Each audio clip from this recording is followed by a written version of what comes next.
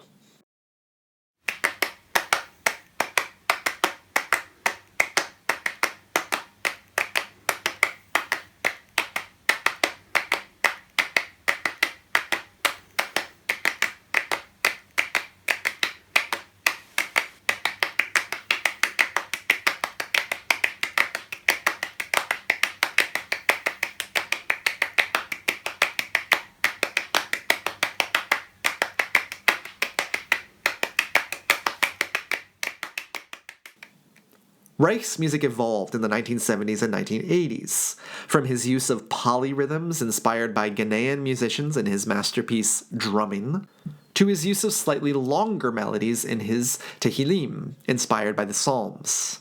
In Tehillim, Reich used Hebrew text to create the rhythms of the music, and as he says, quote, "There is no fixed meter or metric pattern in Tehillim as there is in my earlier music. The rhythm of the music here comes directly from the rhythm of the Hebrew text, and is consequently in flexible changing meters. This is the first time I have set a text to music since my student days, and the result is a piece based on melody in the basic sense of that word." This haunting work shows Reich accessing emotions that had been less present in his music, and in this way Tehillim is a bit of a precursor to different trains.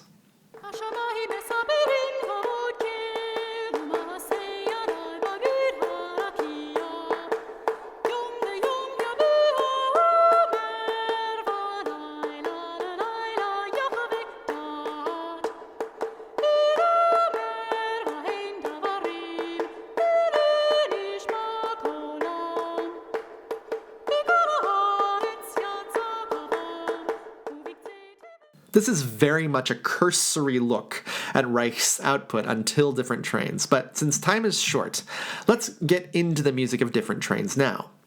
At the beginning of the show, I read to you from Steve Reich's own program note about this piece, but I also found a YouTube video from Reich's publisher, Boozy and Hawkes, where Reich goes into a little bit more detail about the inspiration behind the piece, which I'll share with you here, though I recommend watching the full video when you have a chance.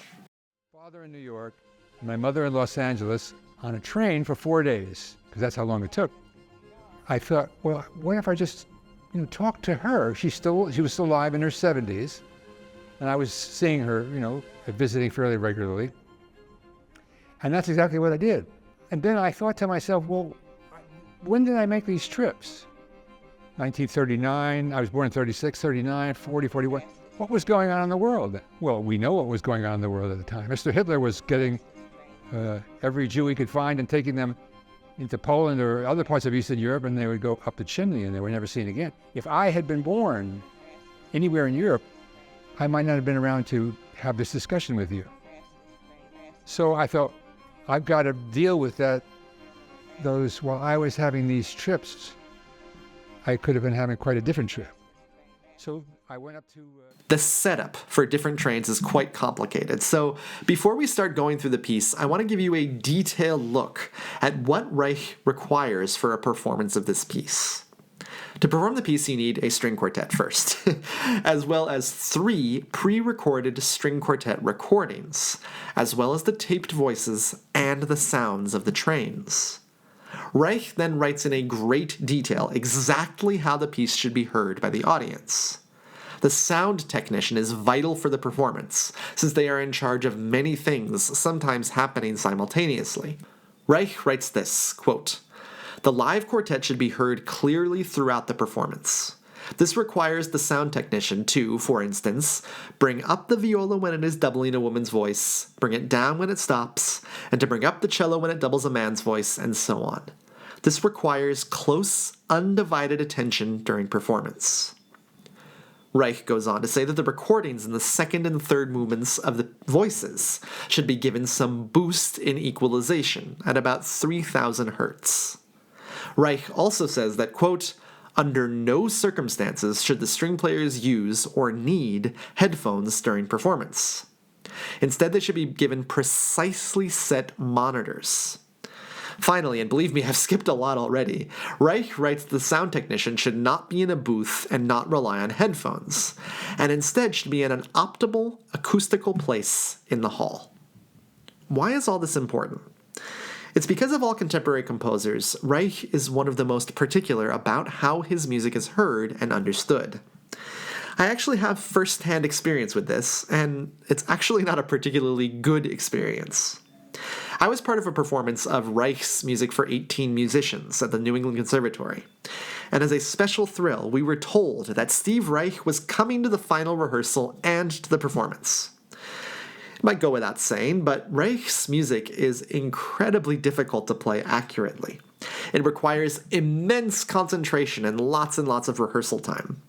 After spending hours and hours in this music, we were thrilled that our final rehearsal, in the presence of the composer himself, was about to happen. We began to play, and here's where things went awry. The performance was in NEC's Jordan Hall, known as one of the best venues in the entire United States to play chamber music. One of the reasons for that is the special resonance in the hall, a resonance that is extremely pronounced, especially when the hall is empty. This created some lack of clarity in the way the piece came across into the audience, and it was an audience of one, Steve Reich himself. As we were playing, we heard a loud voice come from the hall, and we stopped. Our conductor, Steve Drury, walked out to where Steve Reich was sitting, and had a short conversation with him. When Drury came back on stage, he told us that Reich had decided that the acoustic of the hall was not appropriate for the piece, and that the performance would have to be canceled. To say we were angry and disappointed as a group would be an understatement, especially with the amount of hours we had spent preparing the piece. Now, Reich later sent a letter to the ensemble apologizing for the way he had gone about the situation, but reiterated that the acoustics for his music are as much a part of the performance as the music itself. I was angry about this incident for a long time, but now, as I've gotten older, I realized that Reich is really just a true perfectionist, and I really respect that. He wanted his music to be performed only in the most optimal of conditions. Okay, interactions with composers aside, let's get into the music now. It's sometimes a bit hard to tell on recordings when the pre-recorded quartets are playing versus the live quartets. But the piece begins with the pre-recorded quartet playing an obsessive motive that practically defines what we think of when we hear the word minimalism. Small motives that are repeated again and again. In the case of this piece, though, that repetition is enhanced by the train noises, as well as the layering of the second pre-recorded quartet, followed by the live quartet. It creates an arresting sound that immediately takes us into the perpetual motion of the train.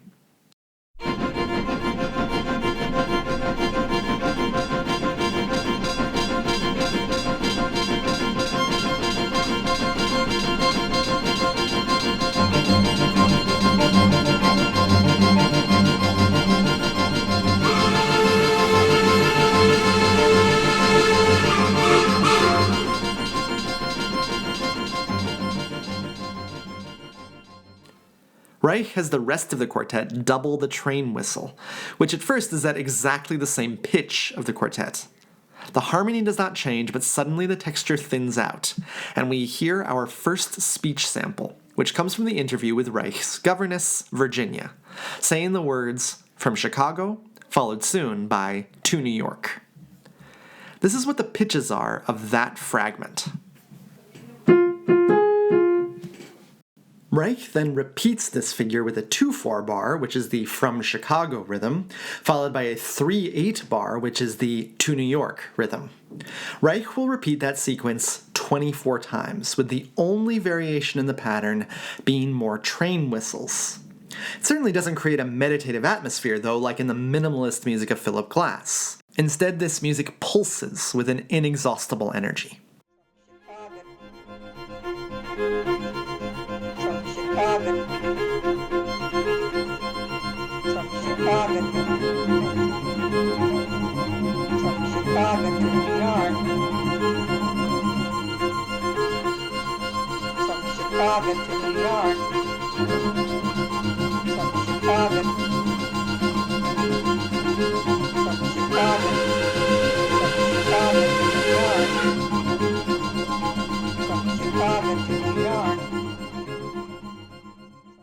The next sequence features the words, "one of the fastest trains." The viola introduces the motive, followed by the voice. Reich will repeat this pattern 16 times, but it's not as uniform as the first pattern was.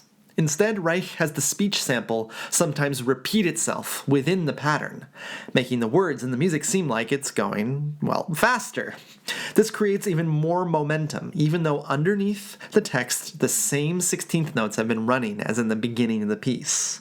We've been going the same speed the entire time, but somehow it feels as if we're hurtling down a hill.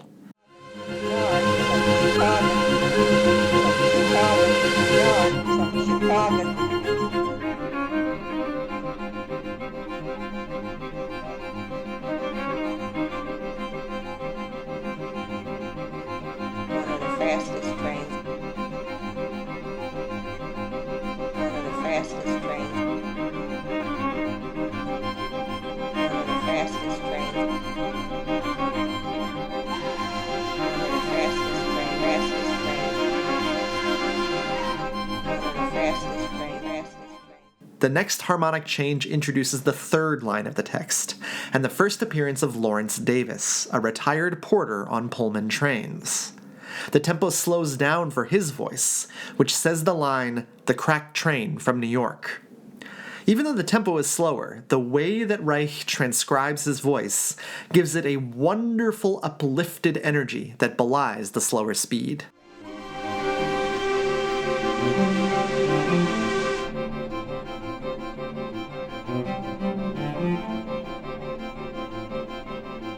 Crack train from New York. Crack train from New York. Crack train from New York. Crack train from New York, New York. Crack train from New York, New York. Crack train from New York. The tempo slows again for "from New York to Los Angeles." And again we are a witness to the way that Reich can seem to change the entire feeling of a simple few words with tempo and harmonic changes. With this slower tempo and the lower pitch of the text, the music suddenly seems more mellow and understated, even though if you pull the text out of the music, it just sounds like normal speech. It's a showcase for how Reich manipulates the text to his means, even as he is being guided by it. New York, New York. Crack train from New York.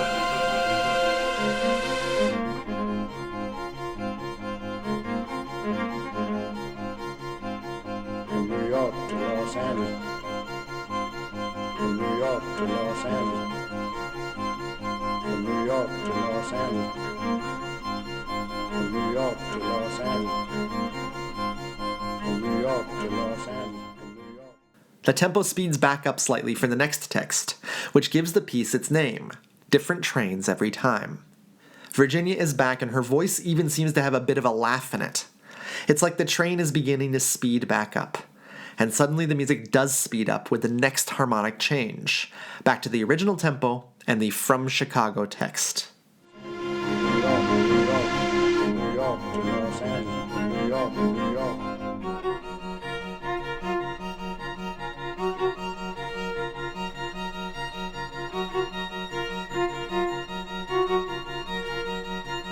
Different trains every day.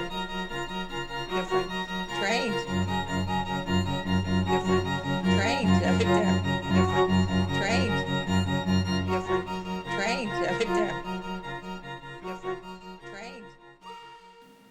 The tempo speeds up further for the next change, and here there seems to be a real sense of urgency, partly helped along by the way that Reich distributes the parts.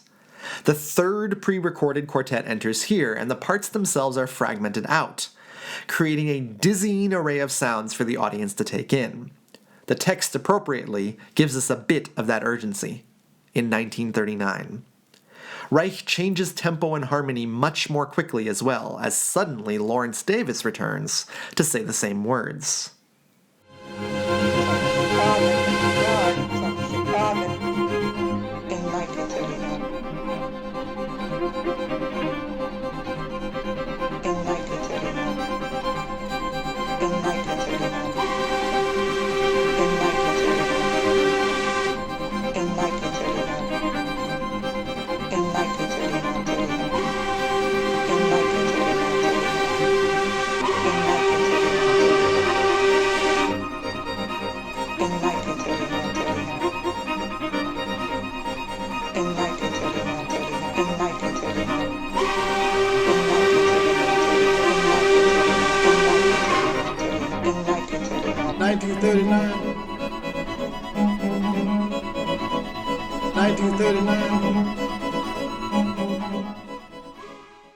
The text changes to 1940, but the harmony doesn't. The first time that has happened.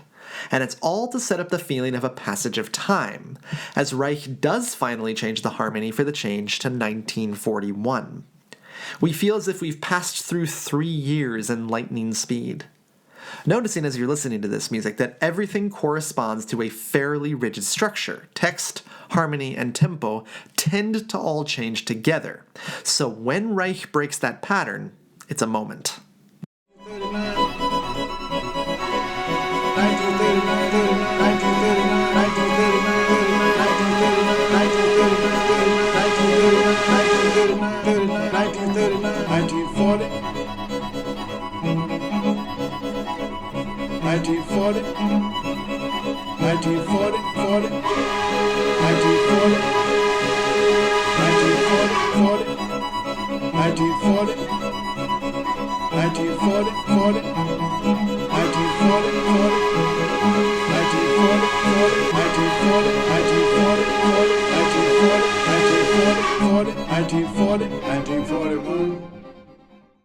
Reich then slows down the tempo for the final transition over to the second movement, entitled During the War. Virginia says, 1941, I guess it must have been, which puts us firmly in the time period Reich wants. Let's take a quick look back before going on to the second movement. Reich changed tempo, text, and harmony 8 times in 9 minutes, meaning that the harmonic movement in this piece, as opposed to a typical piece of Western classical music, is glacial. Most pieces that we know well change harmony every few seconds, not every minute. This technique is something that Reich uses often in his music, but to me the effect here is magical, in the sense that it gives us a feeling of endless space and time, a function perhaps of those 4-day-long train rides from New York to Los Angeles. 1941, I guess it must have been.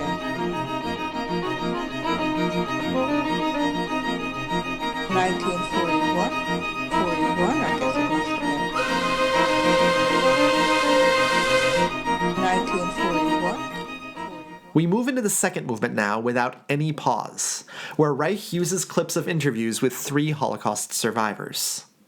The main thing that changes here is that the 16th notes that dominated the first movement now switch to 8th notes. The tempo slows slightly, and the text now is just the year 1940. We also now, instead of exciting train blasts, hear sirens. With just those few changes, the atmosphere has completely transformed. 1941, I guess it must have been. 1941, 1941, I guess it must have been. 1940. 1940. 1940. 1940. 1940. 1940. 1940. On my birthday. Reich changes harmony for the first time in the movement, as the text switches to On My Birthday. But unlike in the first movement, the text doesn't repeat. Instead, the viola just continues to play the text fragment without any recording.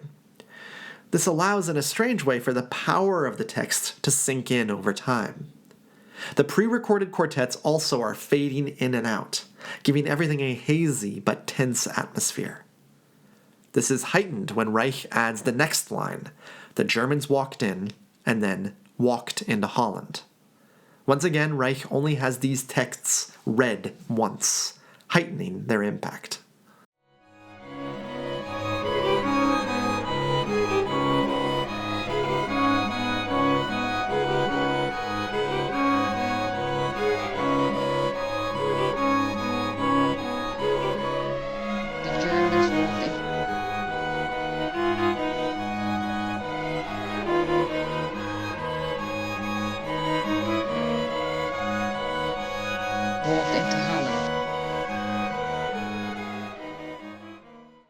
The harmony and tempo changes are much quicker in this movement than in the first. The next line is, "Germans invaded Hungary, And again, we only hear this once before the next line, I was in second grade. And at this point, rather than fragments of text that out of context slightly don't make sense, like in the first movement, Reich begins to tell a story. The next lines of text, which come right after each other for the first time in the piece, are, he was a tall man, and his hair was concretely plastered smooth.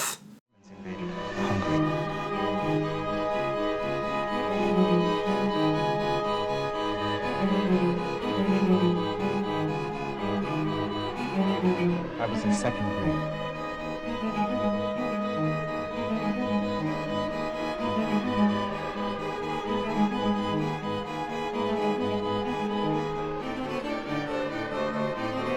I had a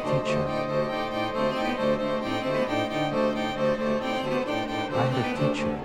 A tall man. His hair was completely plastered smooth. A tall man. Reich then slows the tempo down for the next line, and the harmony also becomes the most dissonant of the entire piece so far. The line is, he said black crows have invaded our country. Crows invaded our country. He said, black crows invaded our country many years ago. And he pointed right at me. Pointed right at me.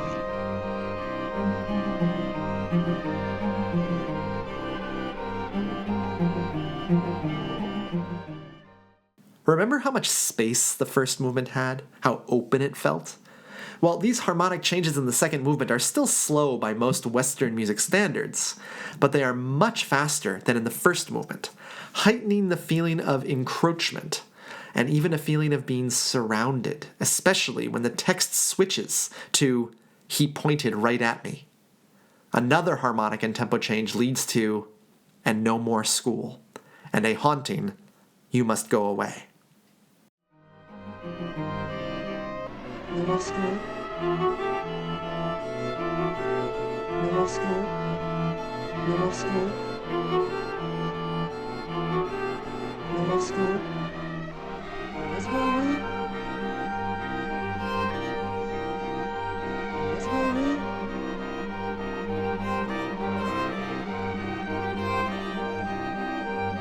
Let's go read.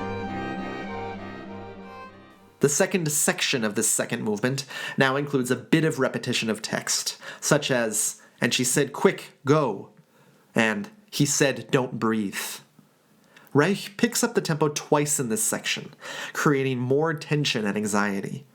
In many ways, this music in this movement is like an opera, responding to the text rather than the other way around. He said, don't breathe. He said, don't breathe. He said, don't breathe. He said, don't breathe. He said, don't breathe. He said, don't. The most terrifying moment of the piece comes now, with the train whistles returning. But these are not the friendly train whistles from the first movement. Now they are combined with sirens as the 16th notes return, and the text says, into these cattle wagons. As we begin to quote move again in the storytelling, the 16th notes and train whistles have returned, but in a totally different and far more threatening context. The next line and harmonic change is, for 4 days and 4 nights. Recall that Reich said his trips from New York to LA took 4 days. No doubt this was an intentional nod to those different trains. He said, don't breathe. He said, don't breathe. Into the starter wagon.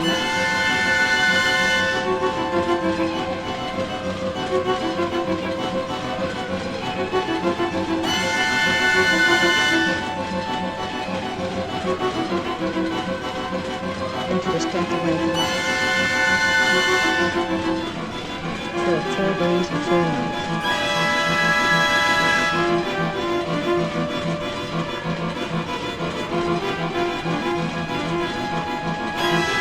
For 4 days and 4 nights. And then eventually strings in the night. we progress through 3 more changes. One on the text Polish, the next Polish names, and then as the train begins to slow down, we hear lots of cattle wagons there.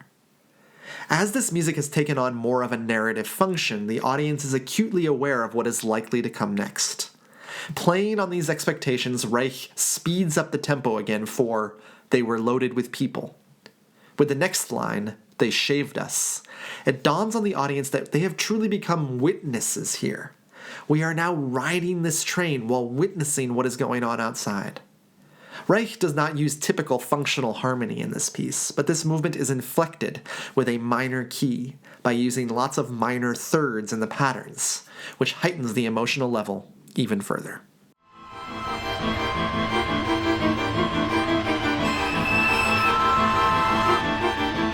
Lots of cattle wagons there. They were loaded with people.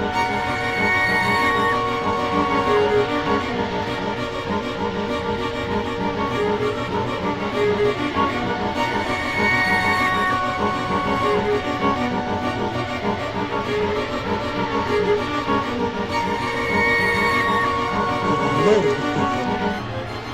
They shaved us. With about 1 minute to go in the movement, Reich slows the tempo down for the poignant line, "They tattooed a number on our arm." And then for the first time in the entire piece, the motion stops entirely. The train has stopped moving, and we bear witness to the line, "Flames going up in the sky. It was smoking." There are thousands of photos online of the end of the line of railroad tracks that head into Auschwitz. Having visited there last year, it is perhaps impossible to describe the feeling of seeing them in person. But somehow this music does a powerful job of the feeling of time stopping when you reach that point.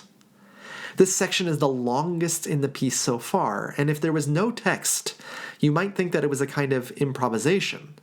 But for an almost unbearable amount of time, we hear one of the survivors repeat again and again, "It was smoking."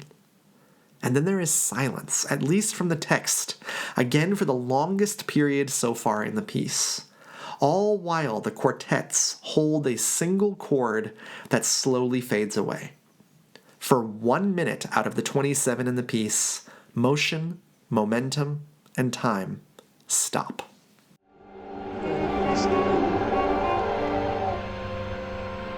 Flames going up in the sky. Smoking, smoking. Going up in the sky. Smoking, smoking.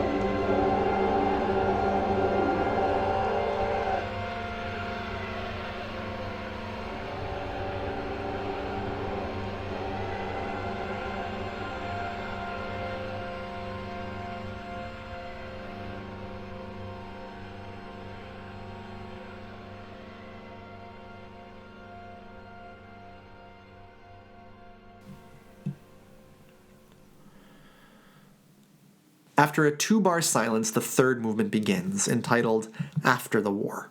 It is as if this train needs to be rebuilt and reconstructed before it can get going again. The quartets slowly reconstitute themselves. We know that this must be a text fragment, but I think the implication here is that those voices have been lost. 28 measures into the movement, we find out what that fragment is. And the war was over.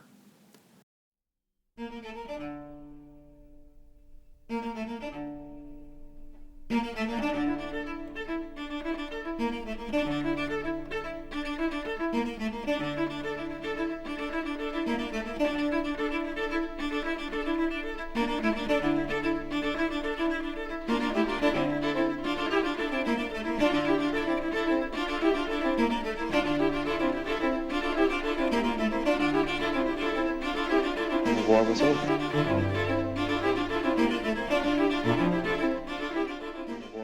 The first movement was completely dominated by 16th notes, while the second was mostly 8th notes.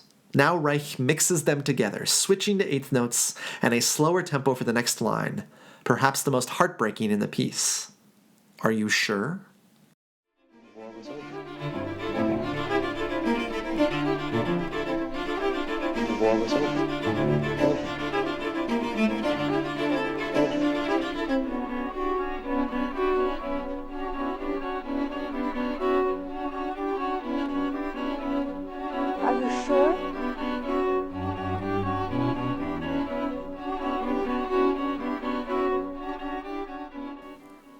These are the most affecting harmonies in the piece as well, a moment of near tonality.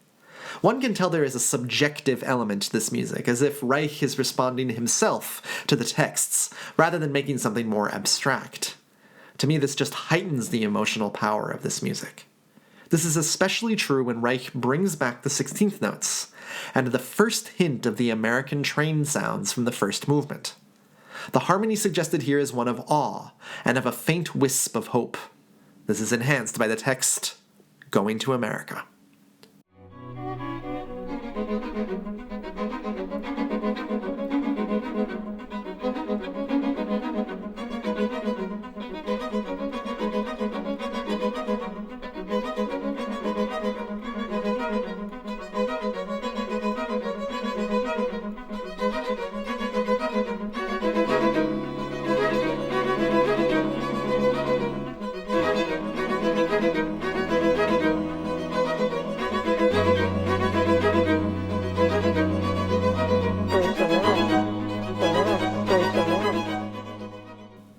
But notice that the quartet was providing the train sound there, and Reich had not yet started using the recording. But also notice that those train sounds from the quartet have harmony, and that those harmonies change now not only when the text changes, but within the sections themselves. Things are beginning to evolve, which continues with the text "to Los Angeles" and "to New York," where the cello now starts to move the grounding note of each section during the section itself. It's not easy to write a 27-minute long minimalist piece without losing the audience's interest, but these subtle changes are part of the magic that Reich achieves in this piece. And then things fully come together, as Lawrence Davis and his "From New York to Los Angeles" line returns from the first movement. We are all now finally on the same train. The feeling of relief is palpable as the American train sounds return. New York, New York, New York.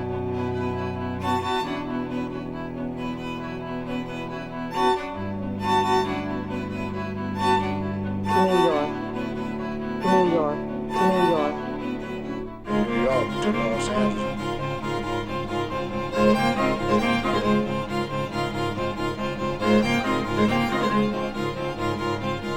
New York to Los Angeles.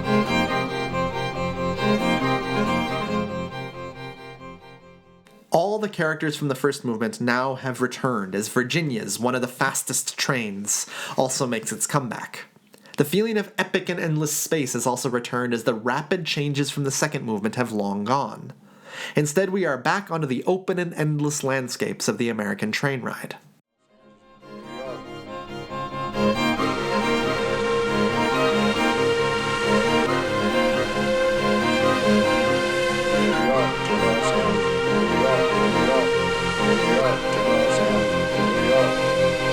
One of the fastest trains.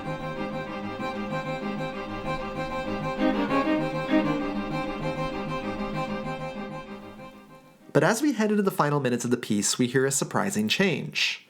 The harmony again becomes uncertain, and we hear a voice, Paul, one of the Holocaust survivors, saying, "But today, and then, they're all gone." The quartets fragment out again, and the momentum which had been rocking before suddenly is shifted into something cracked and broken.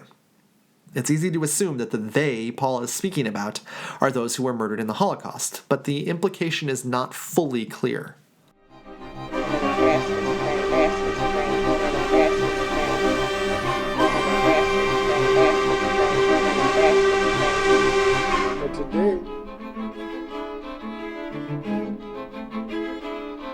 But today, but today, but today, but today, they're all gone.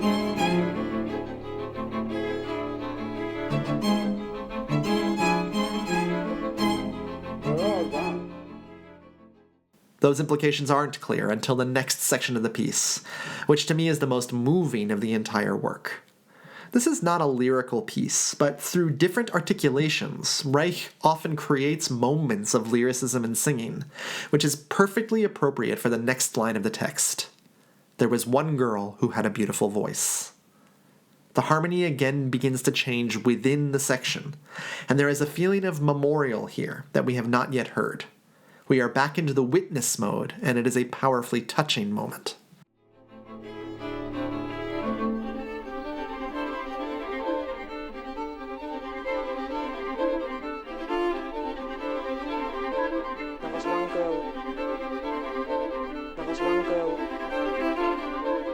One girl with a beautiful voice. There was one girl with a beautiful voice.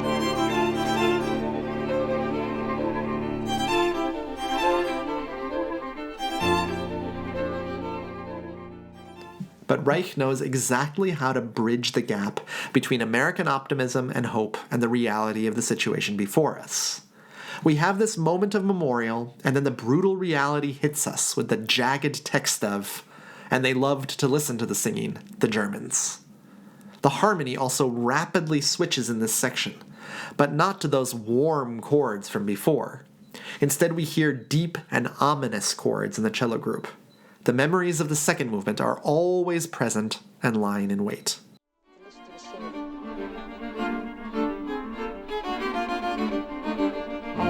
They laughed to listen to the singing. Streets.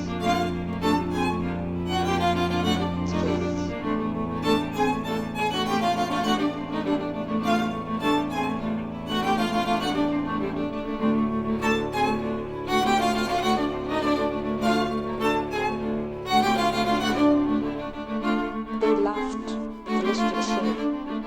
And when she stopped singing, they said, no, no.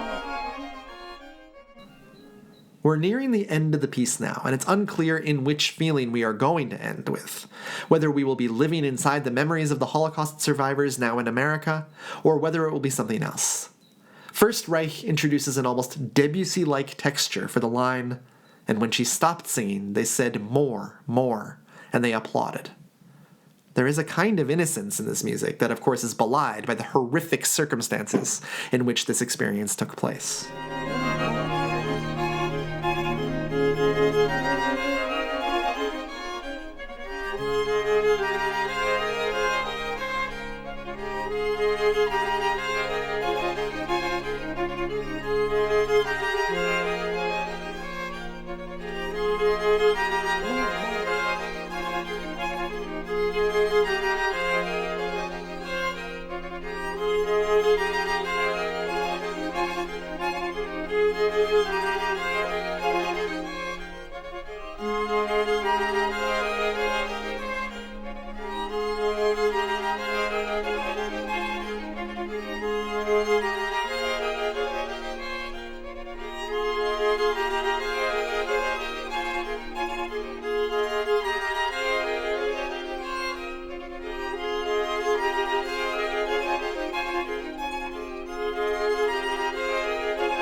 And with supreme ambiguity, the piece ends just like that. There's no resolution, there is no real attempt at comfort, just a phrase that sums up the most surreal and cruel aspects of the Holocaust, accompanied by harmonically ambiguous but gentle music that fades away but never really stops. In a great performance of this piece and in a hall of engaged listeners, this music seems to never stop, and we ourselves seem to ask for more. We live in an age, in culture terms, of heavy-handedness, of being led by the hand to every conclusion the Creator wants us to make. We are often told what to think, how to think it, and if the message is not clear enough, corporate producers make sure everyone knows exactly what we are supposed to take away from what we are consuming. Different Trains refuses to do that. It presents its texts without judgment, without direction, and without a hint of didacticism. What Reich does with such mastery is he actually allows the words to speak for themselves, and we are left to interpret them for ourselves. The neutral harmonies, the way the music adjusts to the text rather than the other way around, the ambiguity of the ending, it's all laid out for us and then handed to us to understand for ourselves. I received a fantastic email the other day from one of my listeners who talked about how our society today has so much trouble with ambiguity, and how he believed that we could all learn to live with a bit more ambiguity and contradiction in our lives, rather than filling in the blanks of ambiguity with moral certainty or with empty positivity or cynicism or negativity. I think Different Trains is a true masterpiece in this sense. It presents a topic that could not be any less ambiguous, the horrors of the Holocaust. But it presents it from a standpoint of, it could have been me if not for the circumstances of my birth. It's impossible to fully grasp a concept like that, and so Reich doesn't really try. Instead, using the words of others, he lets us sit with that idea, and to grapple with it by ourselves, and also together.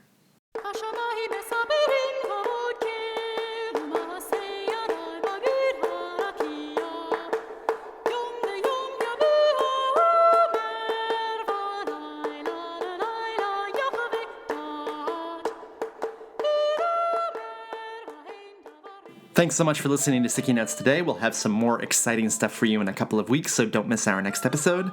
If you liked what you heard today, please feel free to rate and review the show on Apple Podcasts and Spotify. It really helps the show gain more visibility.